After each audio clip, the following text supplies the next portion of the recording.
ललिता जी धन्यवाद, आज मैं आपको ध्यान भी दे। बहुमान, आपका भी फुल मार्क्स आया है। हाँ जी दीदी, बहुत कोई बड़ी बात नहीं बहुत है बढ़िया देख के लगता है, करने बहुत में। अच्छा लगता कर्म कांड में तो नहीं आया ना नंबर, एकदम गंदा आया है। कार्ड आया नहीं है अभी बेचारा सबमिट कर दी क्या? हाँ, क्यों जब समझ में ही नहीं आ रहा तो कर दी हम तो सब।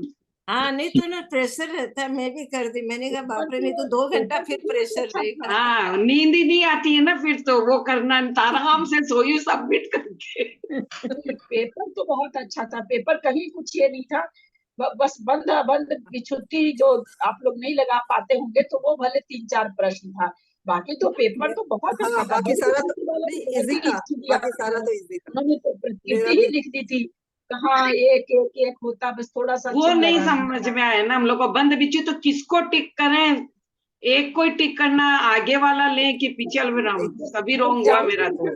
जब चार सर्वात संख्या सिद्धि की आयु 33 सागर जो है उसका, मैंने 33 सागर सर्वात सिद्धि में आयु होती है, तो वो मैंने ये किया तो मेरा गलत आ गया हो। सर्वात वो सिद्धि की आयु आमिंद्र की 33 होती है। होती हाँ है। वो थोड़ा सा कल अपन सुबह चर्चा करते हैं, क्योंकि सभी के लिए ये चर्चा जरूरी है, कल करते हैं चर्चा। मेरे को तो ये समझ में आया कि वो है ना, वो कि अहमिंद्र होते हैं ना, सर्वात सिद्धि में इंद्र तो होते नहीं है।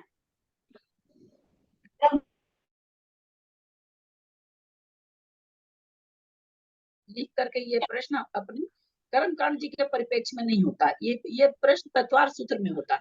यहाँ पर इंद्र पर इंद्र सीधा सर्वार सिद्धि देव की आयु ऐसे आया, कोई इंद्र प्रतिनिंद्र जितेंद्र ये सब कुछ नहीं आया है। मैंने उनको ये किया है कंप्लेन कि ये चीज मतलब बिल्कुल जो ग्रंथ है ना, ग्रंथ के परिप्रेक्ष्य में ही प्रश्न होना चाहिए।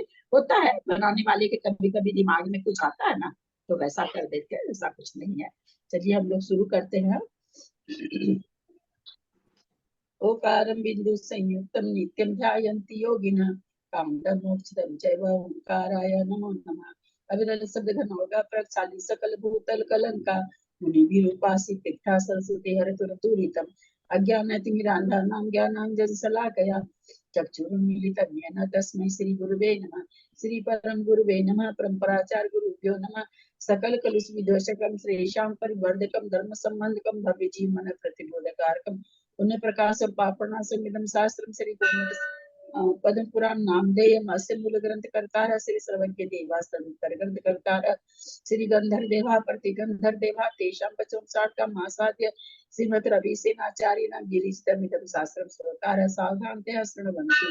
मंगलम भगवान वीरो मंगलम गौतमो गणी मंगलम कुल कुलदातो जैन धर्मोस्तु मंगलम सर्वमंगल मांगल्यम सर्व कल्याण कारकम प्रधानम सर्वधर्माणां जैनम जयतु शासनम जैनम जयतु शासनम जैनम जयतु शासनम।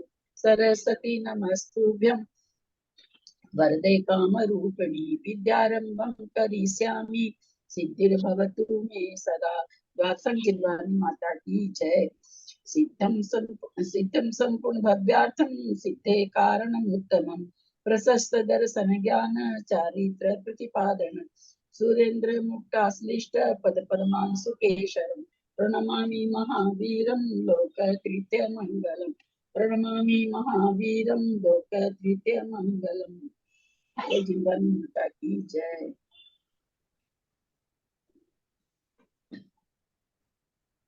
आप क्या कहाँ क्या पढ़ेंगे? हिंदी पढ़ेंगे। अंजना भाभी आए हैं क्या? अंजना भाभी, अंजना भाभी तो पढ़ी है ना अभी। क्या क्या देख रहे हो आप लिस्ट को? अंजना भाभी तो परसों पढ़ के गई हैं। अच्छा अच्छा, पढ़ लिए थे क्या? सरला पाटनी, प्रेमलता बगड़ा। सरला पाटली भी पढ़ चुकी है। नहीं, ये रहते संस्कृत पढ़े नहीं थे ना, उन्होंने, कई बार तो हिंदी मिस्टेक हो पढ़ी थी। जाता है। संस्कृत पढ़ी थी, हिंदी नहीं पढ़े थे। इतने दिन से आई हो और अपना वहां से लोगी तब तो लोगों का जो बेचारे नहीं पढ़ पाए वो बिना पढ़े ही रह जाते हैं ना। नहीं दीदी, लाइन से ही ले रही हूँ मैं, लाइन से जैसे नाम है ना वैसे ही ले रही हूँ मैं सबका। चलो ठीक है। अंजना पाटली तो पढ़ के परसों ही पढ़ के गई है, परसों या तरसों ही पढ़ी है। अंजना, तो जिस दिन ये अंजना पाटनी नहीं, जिस दिन अंजना पढ़ना भाभी, रहता है व्रती जो है, वो उसी दिन, व्रती जो है। जिस दिन पढ़ना रहता है उसी दिन वो आती है, वो ऐसे आती नहीं है। नहीं, जो व्रती व्रती है ना, अंजना मैं भाभी। नहीं पढ़ूंगी, मैं नहीं पढ़ूंगी, ये अच्छा ग्रंथ नहीं है मेरे पास। ये तो तुमके ये पास राजकुमारी जैन गांधीधाम है क्या? सरला पाटनी। सरला है ना, सरला तो है।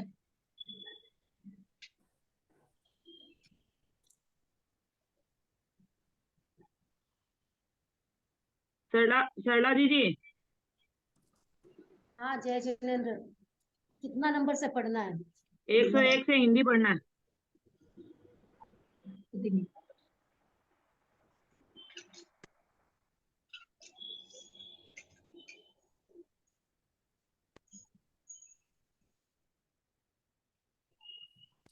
Page number 313। 306। पर्व 14। हाँ 313 ही है। 313 पेज, पैरा नंबर 14, 101। सभी बड़ों को सादर प्रणाम, सभी को जय जिनेन्द्र।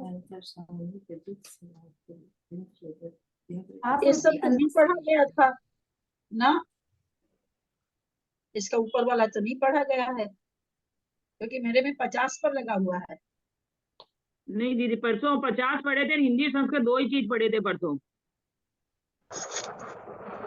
मेरे में भी 50 ही लगा हुआ है, 50 ही 50 लगा हुआ है, 51 से पढ़िए। मेरे में भी लगा हुआ है। 50 ही लगाई हुई हूँ।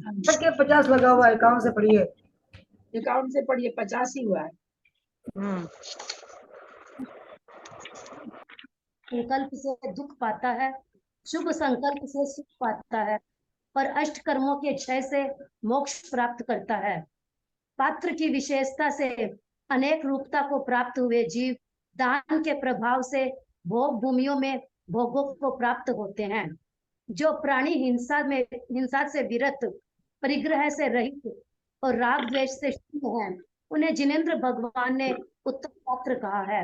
जो तप से रहित होकर भी सम्यक दर्शन से शुद्ध हैं, ऐसा पात्र भी प्रशंसनीय है, क्योंकि उससे मिथ्या दृष्टि दाता के शरीर की शुद्धि होती है। जो आपत्तियों से रक्षा करे वह पात्र कहलाता है। पातिति पात्रम, इस प्रकार पात्र शब्द का निरुक्त्यर्थ है, क्योंकि मुनि सम्यक दर्शन की सामर्थ्य से लोगों की रक्षा करते हैं, अतः पात्र है। जो निर्मल सम्यक दर्शन, सम्यक ज्ञान, सम्यक चारित्र से सहित होता है वह उत्तम कहलाता है। जो मान अपमान, सुख दुख और तृण कांचन में समान दृष्टि रखता है, ऐसा साधु पात्र कहलाता है। जो सब प्रकार के परिग्रह से रहित है, महातपश्चरण में लीन है और तत्वों के ध्यान में सदा तत्पर रहते हैं, ऐसे श्रमण अर्थात मुनि उत्तम पात्र कहलाते हैं। उन मुनियों के लिए अपनी सामर्थ्य के अनुसार भावपूर्वक जो भी अन्न, पान, औषधि तथा उपयोग में आने वाले पिछी, कमंडलू आदि अन्य पदार्थ दिए जाते हैं, वे महाफल प्रदान करते हैं। जिस प्रकार उत्तम क्षेत्र में बोया हुआ बीज अत्यधिक संपदा प्रदान करता है, उसी प्रकार उत्तम पात्र के लिए शुद्ध हृदय से दिया हुआ दान अत्यधिक संपदा प्रदान करता है। जो राग द्वेष आदि दोषों से युक्त है वह पात्र नहीं है और न इच्छित फल को ही देता है, अतः इसके फलतः विचार करना फल का विचार करना दूर की बात है। जिस प्रकार ऊपर जमीन में बीज बोया जाए तो उससे कुछ भी उत्पन्न नहीं होता है, उसी प्रकार मिथ्या दर्शन से सहित पापी पात्र के लिए दान दिया जाए तो उससे कुछ भी फल प्राप्त नहीं होता। एक कुएं से निकलते हुए पानी को यदि ईख के पौधे पीते हैं तो वह माधुर्य को प्राप्त होता है, और यदि नीम के पौधे पीते हैं तो कड़वा हो जाता है। अथवा जिस प्रकार एक ही तालाब में गाय ने पानी पिया और सांप, गाय के द्वारा पिया हुआ पानी दूध हो जाता है और सांप के द्वारा पिया हुआ पानी विष हो जाता है, उसी प्रकार एक ही ग्रस्त से उत्तम पात्र ने दान लिया और नीच पात्र ने भी। जो दान उत्तम पात्र को प्राप्त होता है उसका फल उत्तम होता है, और जो नीच पात्र को प्राप्त होता है उसका फल नीचा होता है। कोई पात्र मिथ्या दर्शन से युक्त होने पर भी सम्यक दर्शन की भावना से युक्त होते हैं। ऐसे पात्रों के लिए भाव से जो दान दिया जाता है उसका फल शुभ अशुभ अर्थात मिश्रित प्रकार का होता है। दीन तथा अंधे आदि मनुष्यों के लिए करुणा दान कहा गया है, और उससे यद्यपि फल की भी प्राप्ति होती है, पर वह फल उत्तम फल नहीं कहा जाता। सभी वेशधारी प्रयत्न पूर्वक अपने अनुकूल धर्म का उपदेश देते हैं, पर उत्तम हृदय के धारक मनुष्यों को विशेषकर उसकी परीक्षा करनी चाहिए। काम क्रोध आदि से युक्त तथा अपनी समानता रखने वाले गृहस्थों के लिए जो द्रव्य दिया जाता है उसका क्या फल भोगने को मिलता है सो कहा नहीं जा सकता। अहो, ये कितना प्रबल मोह है कि मिथ्या मतों से ठगाए गए लोग सभी अवस्थाओं से लोगों को अपना धन दे देते हैं। उन दुष्टों का कार है जिन्होंने कि इस भोले प्राणी को ठग रखा है तथा लोभ दिखाकर मिथ्या शास्त्रों की चर्चा से उसके मन को विचलित कर दिया है। मीठा तथा बलकारी होने से पापी मनुष्यों ने मांस को भक्षण बताया है, मांस को उच्च बताया है और अपना कपट बताने के लिए जिनको मांस खाना चाहिए उनको उनकी संख्या भी निर्धारित की है। सो ऐसे दुष्ट जो भी जीव दूसरों को मांस दिलाकर तथा स्वयं खाकर दाताओं के साथ साथ भयंकर वेदना से युक्त नरक में जाते हैं। लोभ से वशीभूत दुष्ट अभिप्रायों से मुक्त तथा झूठ मूठ अपने आप को ऋषि मानने वाले कितने ही लोगों ने हाथी, घोड़ा, गाय आदि जीवों का दान भी बतलाया है, पर तत्व के जानकार मनुष्यों ने उसकी अत्यंत निंदा की है।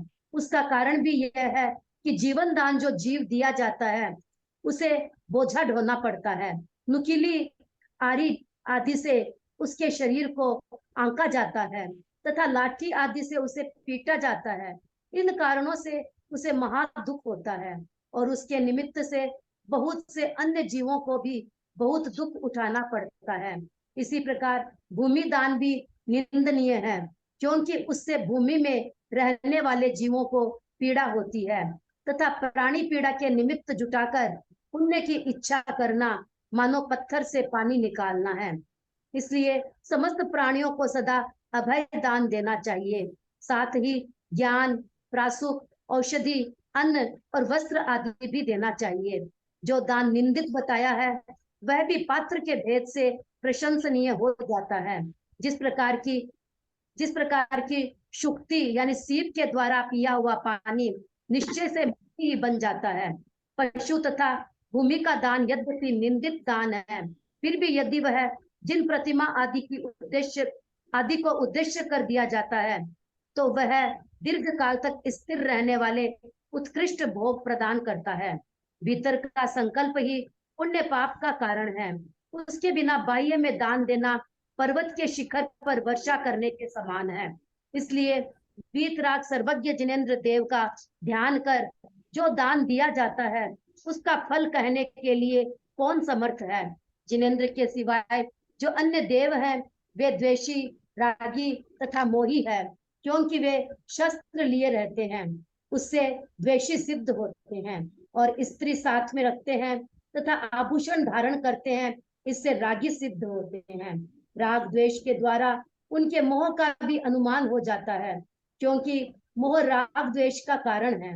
इस प्रकार राग द्वेष और मोह ये तीन दोष उनमें सिद्ध हो गए, बाकी अन्य दोष इन्हीं के रूपांतर है।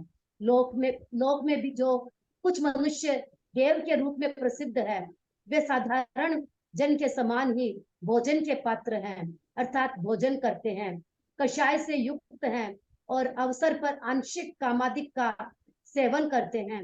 सो ऐसे देव दान के पात्र कैसे हो सकते हैं। वे कितने ही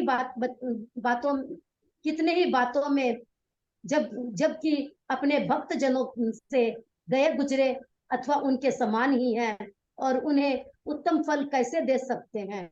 यद्यपि वर्तमान में उनके शुभ कर्मों का उदय देखा जाता है तो भी उनसे अन्य दुखों मनुष्यों को मोक्ष की प्राप्ति कैसे हो सकती है।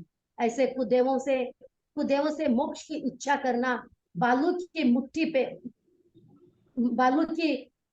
पैर कर तेल प्राप्त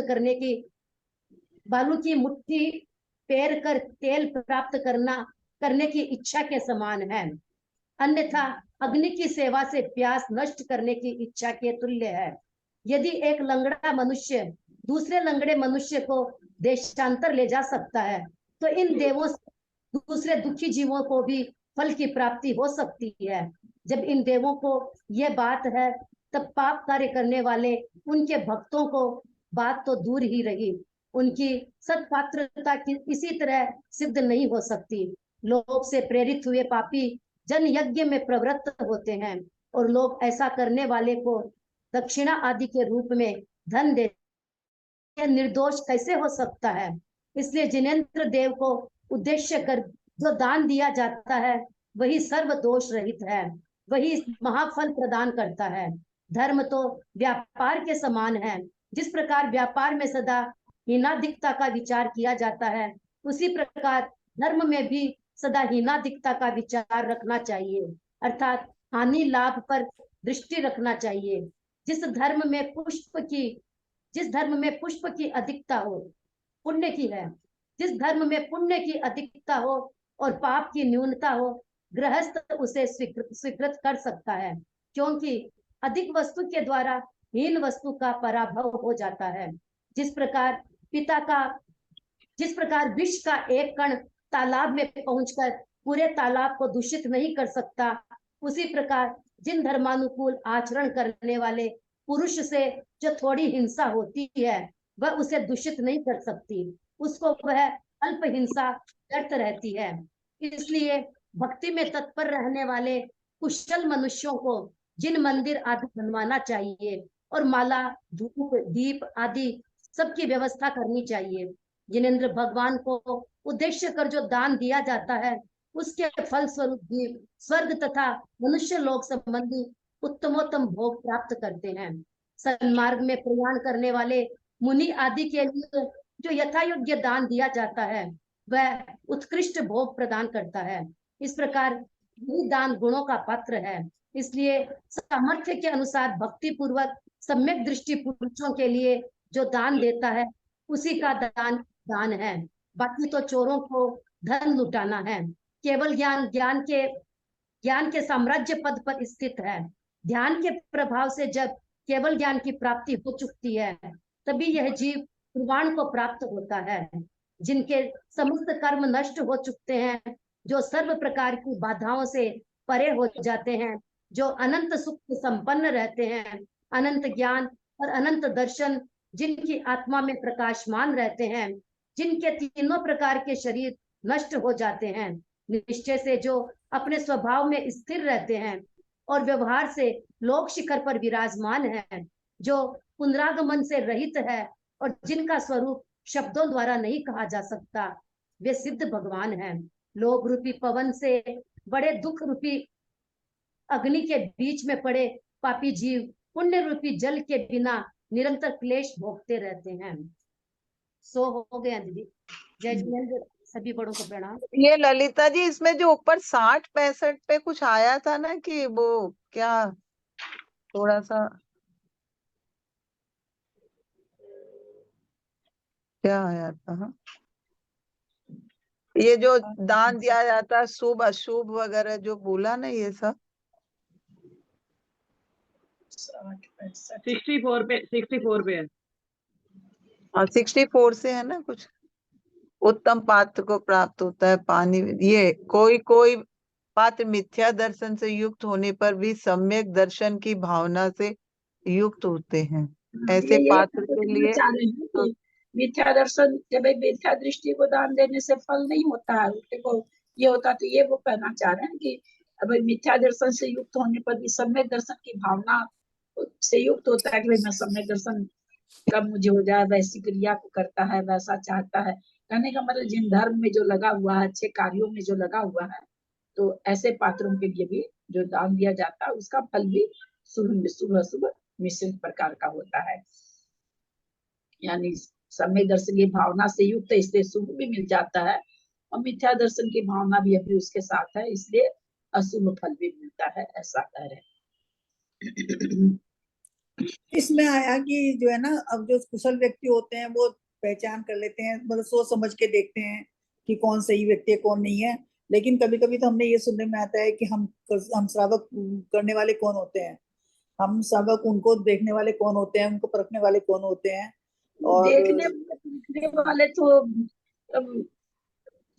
यहाँ पर ये तो मतलब नहीं, ऐसा देखने परखने वाले तो खैर बाहर की क्रिया देख करके आदमी नहीं करता है, नहीं देता है, लेकिन बस कौन देखता है। आजकल ये तो हो ही गया ना कि कई बार हम नहीं देते हैं किसी को मांगने पर, तो क्योंकि दिमाग में रहता है कि पता नहीं जाके शराब पिएगा, क्या करेगा क्या नहीं करेगा, अब उसमें जो या झूठ मूठ का गरीब बन करके मांगने लग जाते हैं, बच्चे को गोद में लेके मांगने, बहुत तरह का देख ही रहे हैं, रोड पर रहते हैं लोग। तो अब उस समय क्या करे आदमी, उसमें वो 100 उसमें झूठ है तो एक दो कोई सच्चा भी रहता है, उसके चलते उसको भी नहीं दिया जाता है। कहाँ देने का भाव होता है आजकल, रोड पर जो मांगते रहते हैं, मेरा तो जरा भी मन नहीं करता, मैं तो किसी को नहीं नहीं, देती। भाव नहीं बनता देने का, हमें बल्कि लगता है कि हम बिल्कुल ऐसे हो गए, निष्ठुर से हो गए, नहीं भाव बनता, नहीं बनता। मैं तो किसी को भी नहीं देती, मेरा भाव ही नहीं बनता देने का। अच्छा, इसमें मैं जो तीनों प्रकार के शरीर नष्ट हो जाते हैं, तो तीन प्रकार की जो औदारिक, वैक्रिक और ये वाला शरीर, या औदारिक, कार्बन और तेजस। औदारी, कार्बन और तेजस। हाँ, संस्कृत पढ़ रही हूँ मैं। संकल्पाद संकल्पाद सुभाद दुखम प्राप्ति कौन से नंबर से पढ़ रहे हैं? 51 से पढ़ना है ना। प्राप्ति सुख है सुखम कर्मणो अष्ट प्रकारस्य जीवो मोक्षमुपक्षात् दाने नापि प्रपन्नन्ते जन्तो भोग भूमिषु भोगान पात्र विशेषण वैशेव रूपमुपागतः प्रांतिपात विरतम परिग्रह विवर्जितम उद्मा चक्षते पात्रम राग द्वेषोजितम जिनः सम्यक दर्शन सुधम तपशापि विवर्जितम पात्रम प्रशस्यते मिथ्या दृष्टे कायस्य शोधनात् आपद्भ्यः पाति यस्त समात् पात्र मिथ्यमि दीयते सम्यक दर्शन सत्य त्रैत्रायन्ते मुनियो जनान् दर्शनेन विशुद्धेन ज्ञानेन च यदन्वितं चारित्र्येण च तत्पात्रे परमं प्रकृतितम्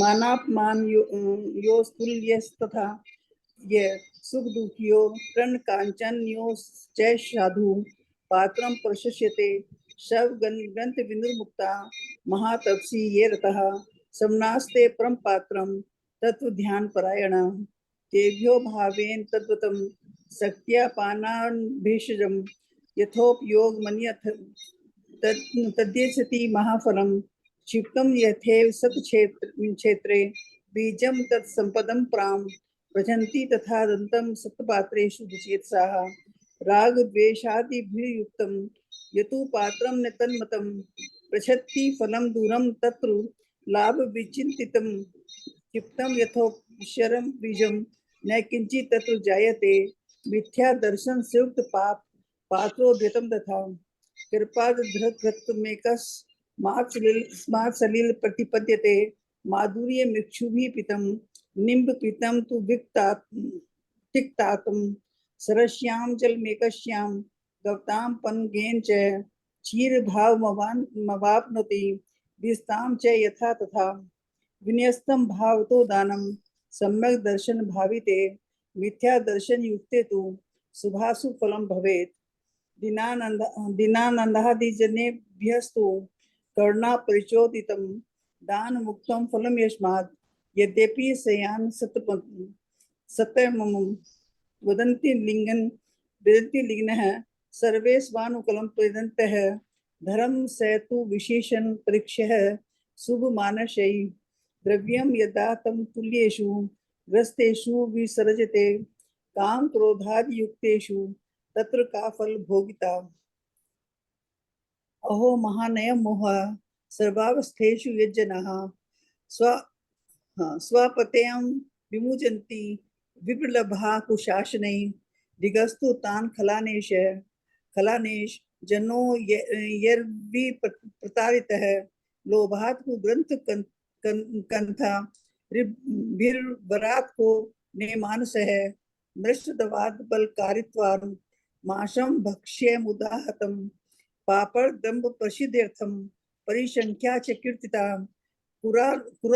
कुरास्ते दापयित्वा तद्भक्ष्यत्वा च लोभिनः गच्छन्ति नरकं साधं दातृभिद्योर्वेदनं जीवदानं च प्रोक्तं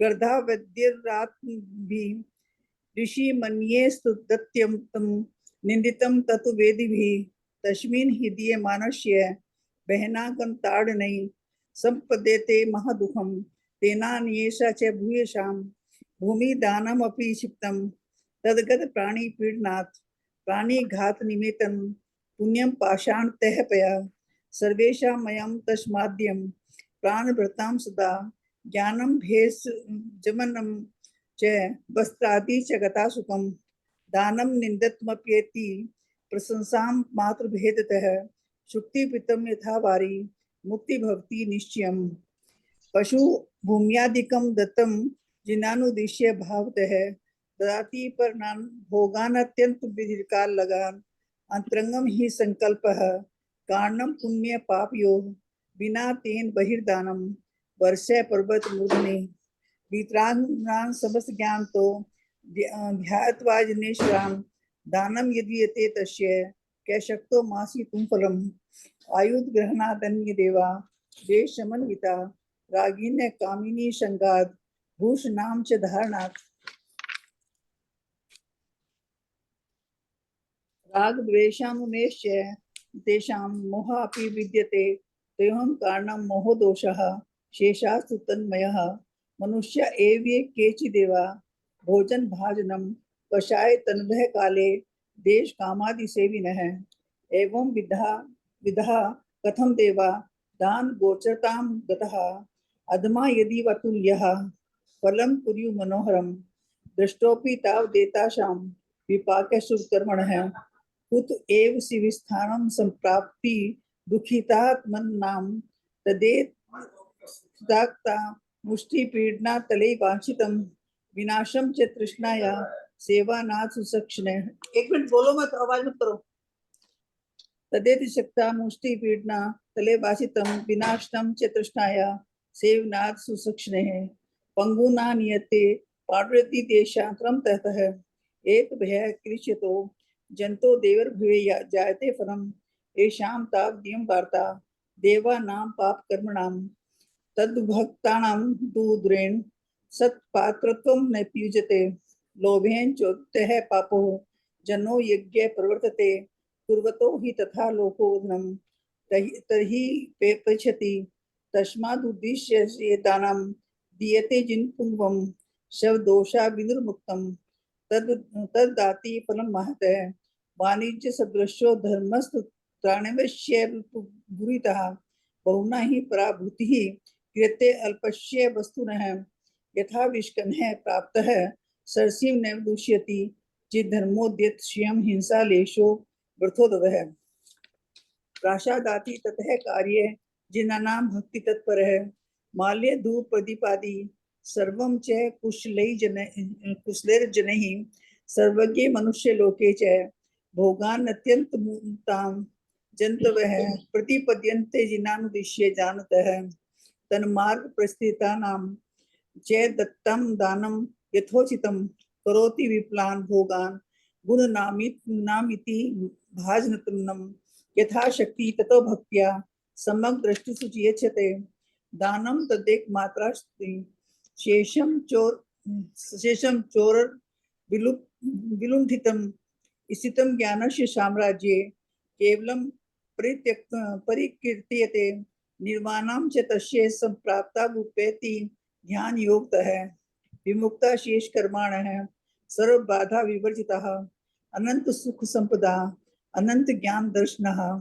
अशरीरा स्वभावस्था लोक भूमि प्रतिष्ठितः प्रत्यापति विनिर्मुक्ता सिद्धा वक्तव्य वर्जिता गर्धा पवन सबर्द दुख पाव कम ध्येगाः किलश्यते पापिनो नित्यं बिना सुकृत वारिणा। 100 हो गया। भावी प्रणाम। बाकी सभी को जायज नहीं। संस्कृत में नहीं, हिंदी में प्रेमलता जी बगड़ा है क्या? प्रेमलता जी बगड़ा, नहीं तो फिर ललिता सोगानी पढ़े। जय जिनेन्द्र सबको। पाप रूपी अंधकार के बीच में रहने वाले तथा मिथ्या दर्शन के वशीभूत कितने ही जीव धर्म रूपी सूर्य की किरणों से प्रबोध को प्राप्त होते हैं। जो अशुभ भाव रूपी लोहे के मजबूत पिंजरे के मध्य में रह रहे हैं तथा आशा रूपी पाश के अधीन है, ऐसे जीव धर्म रूपी बंधु के द्वारा ही मुक्त किए जाते हैं, बंधन से छुड़ाए जाते हैं। जो लोक बिंदुसार नामक पूर्व का एक देश है, लोक बिंदुसार पूर्व का एक देश है, ऐसे व्याकरण से सिद्ध है कि जो धारण करे सो धर्म है, धरतीति धर्म है। इस प्रकार इसका निरुक्तय है और ये ठीक भी है, क्योंकि अच्छी तरह से आचरण किया हुआ धर्म दुर्गति में पड़ते हुए जीव को धारण कर लेता है, बचा लेता है, इसलिए यह धर्म कहलाता है। लब धातु का अर्थ प्राप्ति है और प्राप्ति संपर्क को कहते हैं। अतः धर्म को प्राप्ति को धर्म लाभ कहते हैं। अब हम जिन भगवान के द्वारा कहे हुए धर्म का संक्षेप से निरूपण करते हैं, साथ ही उसके कुछ भेदों और उनके फलों का भी निर्देश करेंगे, तो तुम एकाग्रचित होकर सुनो। एक मिनट, ये लब धातु का अर्थ क्या होगा? मतलब लब धातु का अर्थ प्राप्ति मतलब लाभ होगा क्या? लाभ होगा कि लोभ होगा? क्या लाभ धातु? लाभ धातु तो कुछ होता नहीं है, लाभ धातु क्या होगा? लब्ध धातु का अर्थ है प्राप्ति, कोई चीज का लाभ होता है उसको प्राप्ति होती ना, ये पूछो उन्हीं से। ललिता दीदी को पूछ रही हूँ। लब्धि का मतलब ही प्राप्ति होता है। लब्धि नहीं है ना, लब है, लब खाली। आप लोग मेरे को करने देंगे तब ना, खुद ही प्रश्न कर लेते हैं, खुद ही उसका उत्तर भी दे लेते हैं, तो मेरा तो वहाँ कोई काम ही नहीं रह जाता है। वो एक दिन डॉक्टर मुन्नी कही थी, बहुत हाईलाइट करी थी इस चीज को, कि प्रश्न का उत्तर, जिससे प्रश्न का उत्तर पूछा जाए उसको देने दिया कीजिए ना, हर कोई बीच में बोलने लग जाते हैं ना। लब धातु कहते हैं क्रिया को, तो कोई चीज प्राप्त होना, किसी चीज का लाभ होना, तो संस्कृत में लब होता है उसका। तो वही कह रहे हैं कि लब धातु का अर्थ प्राप्त होना है, धातु मतलब क्रिया होता है। लब प्राप्ति संपर्क को कहते हैं, मतलब हाँ, और प्राप्ति संपर्क को कहते हैं। संपर्क को लब धातु का अर्थ प्राप्ति है और प्राप्ति संपर्क को कहते हैं, मतलब क्या हुआ? लब धातु का और प्राप्ति संपर्क को कहते हैं, मतलब संपर्क हो जाना, कोई चीज मिल जाना है ना, कोई चीज प्राप्त हो जाना। अच्छा, ठीक है। धातु क्रिया कैसे आया? मतलब संस्कृत में क्रिया को धातु कहा जाता है। अच्छा, संस्कृत में क्रिया। हिंसा, झूठ, चोरी, कुशील और परिग्रह से विरक्त होना सो व्रत कहलाता है। ऐसा व्रत अवश्य धारण करना चाहिए। ईर्ष्या, भाषा, ऐषणा, आदान निक्षेपण और उत्सर्ग, ये 5 समितियां हैं। साधु को इनका प्रयत्न पूर्वक पालन करना चाहिए। वचन, मन और काय की प्रवृत्ति का सर्वथा अभाव हो जाना अथवा उसमें कोमलता आ जाना गुप्ती है। इसका आचरण बड़े आदर से करना चाहिए। क्रोध, मान, माया और लोभ, ये 4 कषाय महाशत्रु है। इन्हीं के द्वारा जीव संसार में परिभ्रमण करता है।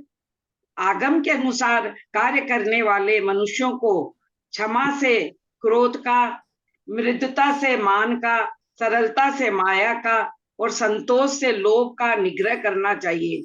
अभी ऊपर जिन व्रत, समिति आदि का वर्णन किया है वह सब धर्म कहलाता है। इसके सिवाय त्याग भी विशेष धर्म कहा गया है। स्पर्शन, रसना, घ्राण, चक्षु और कर्ण, ये 5 इंद्रियां प्रसिद्ध है। इनका जितना धर्म कहलाता है। उपवास, अवमौदर्य, वृत्ति परिसंख्यान, रस परित्याग, विविध शय्यासन और काय क्लेश, ये 6 बाह्य तप है। बाह्य तप अंतरंग तप की रक्षा के लिए वृत्ति अर्थात बाड़ी के समान है। वृत्ति अर्थात बाड़ी के समान है। प्रायश्चित, विनय, वैयावृत, स्वाध्याय, व्युत्सर्ग और ध्यान, ये 6 आभ्यंतर तप है। समस्त तप धर्म कहलाता है। भव्य जीव इस धर्म के द्वारा कर्मों का वियोजन अर्थात विनाश तथा अनंत व्यवसायों को परिवर्तित करने वाला अनेक आश्चर्यजनक कार्य करते हैं। यह जीव धर्म के प्रभाव से ऐसा विक्रियात्मक शरीर प्राप्त करता है कि जिसके द्वारा समस्त मनुष्य और देवों को बाधा देने तथा लोकाकाश को व्याप्त करने में समर्थ होता है। धर्म के प्रभाव से ये जीव इतना महाबलवान हो जाता है कि तीनों लोकों को एक ग्रास बना सकता है। अणिमा, महिमा आदि 8 प्रकार के ऐश्वर्य तथा अनेक दुर्लभ योग से ये धर्म के प्रभाव से प्राप्त करता है। दुर्लभ योग भी यह धर्म के प्रभाव से प्राप्त करता है। यह जीव धर्म के प्रभाव से सूर्य के संताप को और चंद्रमा की शीतलता को नष्ट कर सकता है तथा वृष्टि के द्वारा समस्त संसार को क्षण भर में भर सकता है। यह धर्म के प्रभाव से आशीविश शाम के समान दृष्टि मात्र से लोक को भस्म कर सकता है, मेरु पर्वत उठा सकता है और समुद्र को बिखेर सकता है। धर्म के प्रभाव से ही ज्योतिष चक्र को उठा सकता है, इंद्र, रुद्र आदि देवों को भयभीत कर सकता है, रत्न और सुवर्ण की वर्षा कर सकता है तथा पर्वतों के समूह की सृष्टि कर सकता है। धर्म के ही प्रभाव से अत्यंत भयंकर बीमारियों को शांति अपने पैर की धूली से कर सकता है, बीमारियों की शांति अपने पैर की धूली से कर सकता है तथा मनुष्यों को अन्य अनेक आश्चर्यकारक वैभव की प्राप्ति करा सकता है। जीव धर्म के प्रभाव से और भी कितने ही कठिन कार्य कर सकता है। यथार्थ में धर्म के लिए कोई भी कार्य असाध्य नहीं है। जो जीव धर्म पूर्वक मरण करते हैं वे ज्योतिष चक्र को उल्लंघन कर गुणों के निवास भूत स्वधर्मादि स्वर्गों में उत्पन्न होते हैं। धर्म का उपार्जन कर कितने ही सामानिक देव होते हैं, कितने ही इंद्र होते हैं और कितने ही अहम इंद्र बनते हैं। धर्म के प्रभाव से जीव उन महलों में उत्पन्न होते हैं जो कि स्वर्ण, स्फटिक और वैडूर्य मणिमय खंभों के समूह से निर्मित होते हैं, जिनकी स्वर्णादि निर्मित दीवारें तथा देदीप्यमान रहती है, सदा देदीप्यमान रहती है, और जो अत्यंत ऊंचे और अनेक भूमियों से युक्त होते हैं, जिनके फर्श पद्म राग, दधि राग तथा मधु राग आदि विचित्र विचित्र मणियों से बने होते हैं, जिनमें मोतियों की मालाएं लटकती रहती है, जो झरोखों से सुशोभित होते हैं, जिनके हरिण, चमड़ी, गाय, सिंह, हाथी तथा अन्य जीवों के सुंदर सुंदर चित्र चित्रित रहते हैं। ऐसी वेदिकाओं से जो अलंकृत होते हैं, जो चंद्रशाला आदि से सहित होते हैं, ध्वजाओं और मालाओं से अलंकृत रहते हैं तथा जिनकी कक्षाओं में मनोहारी शैयाएं और आसन बिछे रहते हैं। धर्म धारण करने वाले लोग ऐसे विमान आदि स्थानों में उत्पन्न होते हैं जो वादित्र आदि संगीत के साधनों से युक्त रहते हैं, इच्छा अनुसार जिनमें गमन होता है, जो उत्तम परिकर से सहित होते हैं, कमल आदि प्रसाधन सामग्री से युक्त रहते हैं और अपनी प्रभा से सूर्य की दीप्ति और चंद्रमा की कांति को तिरस्कृत करते रहते हैं। धर्म के प्रभाव से प्राणियों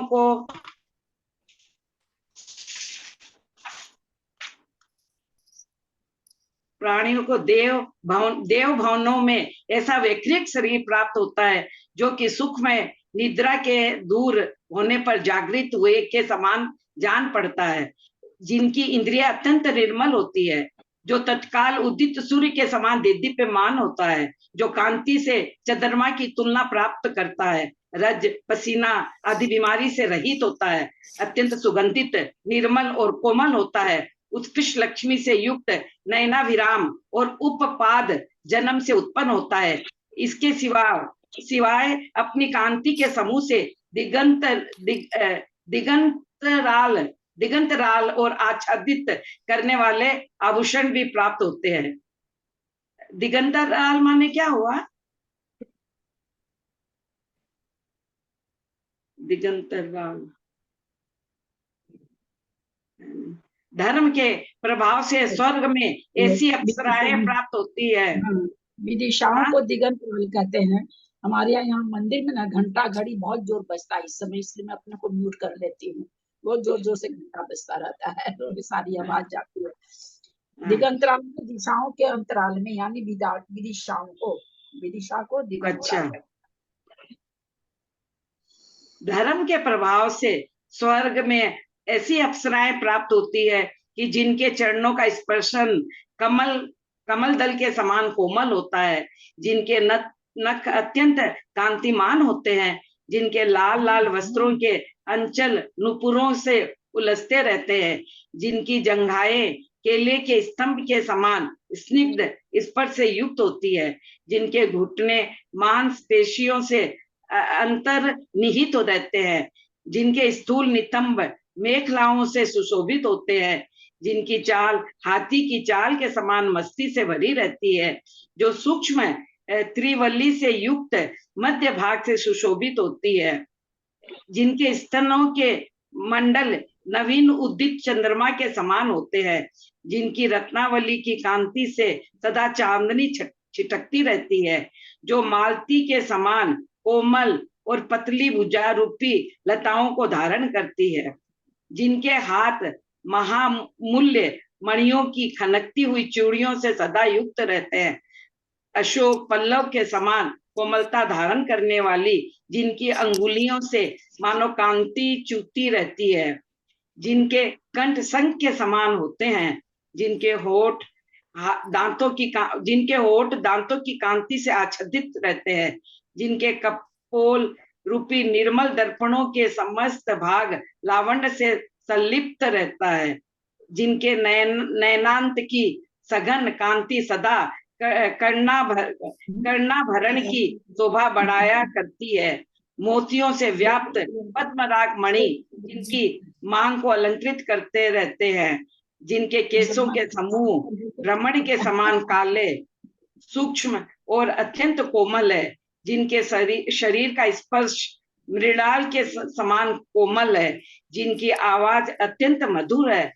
सो सब प्रकार का उपचार जानती है, जिनकी समस्त क्रियाएं अत्यंत मनोहर है, जिनके श्वासोच्छ्वास की सुगंधी नंदनवन की सुगंधी के समान है, जो अभिप्राय के समझने में कुशल, पंचेंद्रियों को सुख पहुंचाने वाली और इच्छा अनुसार रूप को धारण करने वाली है।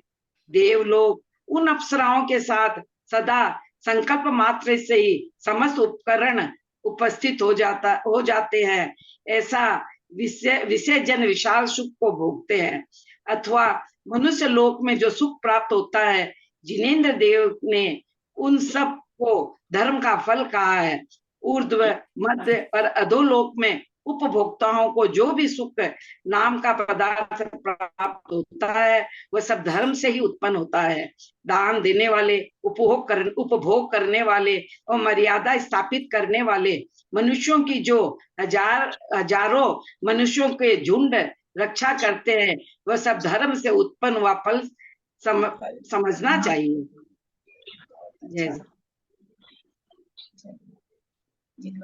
तब धर्म का ही फल बता दिया। धर्म का फल बताया, बहुत ही अच्छा। इसमें धर्म का यार है पूरा। इसमें क्वेश्चन बहुत बनेंगे। पूरा उपदेश ही आया। हाँ, टाइम हो गया। वंदना बड़ी प्रणाम। स्तुति करो।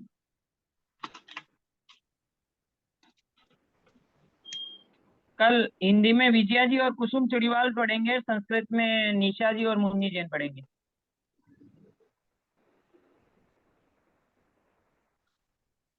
कुसुम चुड़ीवाल तो पढ़ चुकी है मुझसे।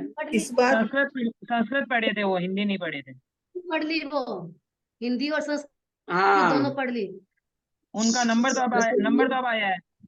शशिकला, अरे बीच में लोग नहीं रहते हैं तो फिर आ जाता है ना आगे का नंबर। बीच में कई लोग नहीं रहते हैं तो आगे का नंबर आ जाता है। तो इस बार त्रियोदश और चतुर्दश मतलब दोनों का ही होगा इकट्ठा पेपर? हाँ, मतलब इस बार 13वां और 14वें पेपर का दोनों का इकट्ठा पेपर होगा क्या? आपके 12वां का हुआ ना? हाँ 12वां का हुआ है। तो अब हाँ 13वां 13वां पूरा हो गया, खाली 13वें का हो तो पेपर आ जाते हैं। 13वें में तो 150 ही तो श्लोक सूत्र है। तो 13वें 14वें का इकट्ठा आएगा फिर पेपर? दीदी जाने वो पता नहीं, तो दीदी को पूछिए। ललिता जी जाने ना। आप भाभी से पूछ रही हूँ। हाँ, तो पूछते हैं उनसे, राजेंद्र जी से पूछते हैं। अच्छा ठीक है। चलिए जिनवानी स्तुति करिए। इसमें तो खाली उपदेश ही उपदेश का है इस पेपर का। हाँ, उपदेश उपदेश है।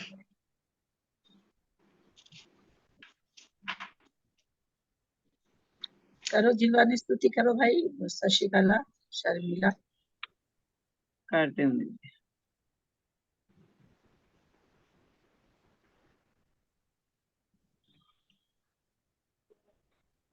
आज सुपार्श्वती माता जी का समाधि दिवस है।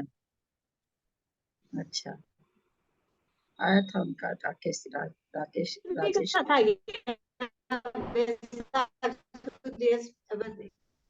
हैं? क्या बोल रहे हैं? तारीख से अब शायद आज नहीं है। हाँ तारीख से 13 अप्रैल का था। तो हिंदी तारीख से आज अष्टमी का है ना। तिथि के वैशाख हिसाब से अष्टमी। समाधि दिवस है ना। तिथि से हाँ आज समाधि है दिवस। ना, आज है। कल धर्म तिथि के हिसाब से अष्टमी का है ना।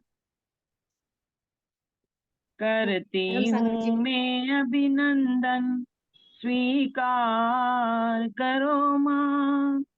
शरणागत अपने बालक का उद्धार करो माँ, उद्धार करो माँ। हे माँ जिनवाणी, हे माँ जिनवाणी, हे माँ जिनवाणी, हे माँ जिनवाणी। मिथ्यात्वस रुले राऊं असरण संसार में, पुण्योदय से आ गया हूँ माँ तेरे दरबार में। सम्यक हो मेरी बुद्धि, सम्यक हो मेरी बुद्धि, उपकार करो माँ। शरणागत अपने बालक का उद्धार करो माँ, उद्धार करो माँ। हे माँ जिनवाणी, होए माँ जिनवाणी। इस पंचम काल में तीर्थंकर दर्शन है नहीं, सच्चे ज्ञानी गुरु दुर्लभ मिलते कभी नहीं। अतएव मुझ निराधार की आधार तुम्ही माँ। शरणागत अपने बालक का उद्धार करो माँ, उद्धार करो माँ। हे माँ जिनवाणी, हे माँ जिनवाणी। जीवादि सात तत्वों का मर्म बताया, शादात अनेकांत ले निज रूप जताया। निज रूप को लख कर माँ, निज रूप को लख कर माँ, निज में लीन रहूं माँ। शरणागत अपने बालक का उद्धार करो माँ, उद्धार करो माँ। हे माँ जिनवाणी, हे माँ जिनवाणी। भोगों से उदासीन निज पर की दारू करुणा, सम्यक सरदा पूर्वक कसाय परिहरना। रत्न त्रय पथ पर चल कर, रत्न त्रय पथ पर चल कर, शिव नारी वरुमा।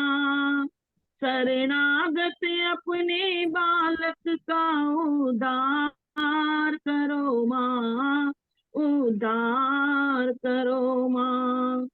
हे माँ जिनवाणी, हे माँ जिनवाणी, करती हूँ मैं अभिनंदन, करती हूँ मैं अभिनंदन, स्वीकार करो माँ। शरणागत अपने बालक का उद्धार करो माँ, उद्धार करो माँ। हे माँ जिनवाणी, हे माँ जिनवाणी, हे